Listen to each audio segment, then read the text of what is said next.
Жамбыл облыстық мәдениет, архивтер және құжаттама басқармасының ықпалымен Кенен Әзірбаев атындағы Жамбыл облыстық филармониясының ұйымдастыруымен болашаққа бағдар, рухани жаңғыру, ұлы даланың жеті қыры атты мақалаларды ілгерілету, Абай Құнанбаевтың 175 жылдығы мен ұлы жеңістің 75 жылдығын, Конституциямыз бен Қазақстан Халқы Ассамблеясының 25 жылдығын паш ету, өнерпаздарға қолдау көрсету мақсатында Талас толқындары 2020 музыкалық өнер фестивалі аясындағы Би керуені хореографиялық ансамбльдер конкурсына қатысуға шақырамыз. Конкурстың бірінші кезеңі 21 ақпанда сағат 14:00-де аудандық қалалық мәдениет үйлерінде бір мезетте. Екінші кезеңі 17 сәуірде сағат 14:00-де Тараз қаласы Баласағұн орталық концерт залында өтеді.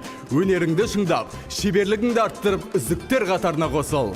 Лауреаттар Талас толқындары 2020 музыкалық өнер фестиваліне жолдама алады. Келіңіздер, тамашалаңыздар.